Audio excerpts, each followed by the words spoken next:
Hey guys, what's up? Today in the Brick Lab, we're going to be taking a look at building a couple custom versions of Arin, everyone's newest favorite hero from Ninjago,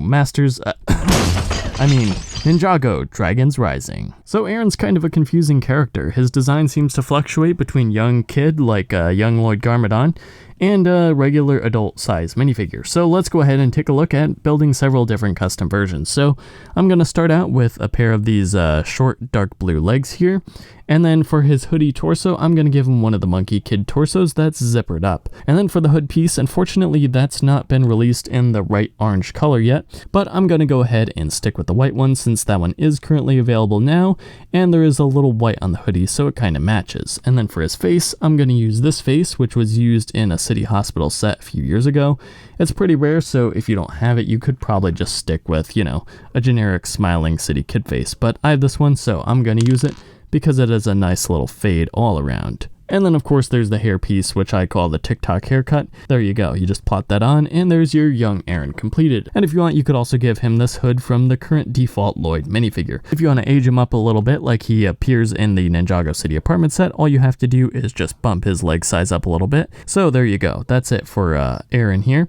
If you want his ninja version, that's going to be a little more interesting. But what does make it a little bit easier is the fact that we have had several versions of Skylar in the past that do use similar colors to him. So I'm going to use her leg from one of the 2016 minifigure battle packs, and then I'm just going to add one of the Monkey King torsos on top. There is a lot more red on here and it's a lot fancier than Arin's actual design, but I think it looks pretty neat as far as ninjas go, and I'm going to use it. And then for his armor piece, I'm just going to use this piece, which came out with one of the Iron Man sets last year. And then for the face that goes underneath the hood, I'm actually going to use this face, which appears in the Galactic Warrior minifigure that came out earlier this year in the collectible minifigure series. We're just going to pop that on here, and then I'm just going to add Skylar's hood on top. Of course, if you don't like the look of it, you could always swap it out for one of the Ninja's Prime Empire faces. The one I'm using is from Lloyd, which I guess is kind of fitting since that's who Arin looks up to. And then, of course, we can pop that Skylar hood back on. And there we go. That actually looks pretty neat, too. And one thing that I almost forgot to mention is that if you want Arin at his full potential, you could always just swap his regular Skylar hood out for this one, which is from the Spinjitzu Kai minifigure from last year.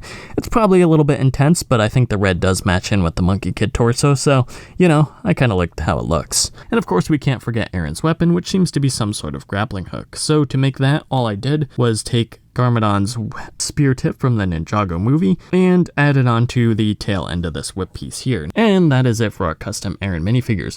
If you like this video, please feel free to like, comment, share, subscribe, do all that other good stuff. Unfortunately, as I mentioned in previous recent-ish videos, I don't have as much time for recording as I used to, so these videos will probably be a little bit more farther and further between, but I do hope to get back to designing actual set-like things, to designing actual customs in the future. So stick around and we'll see what we can come up with. Anyway, that's it for today. Thanks for watching. I'll see you next time.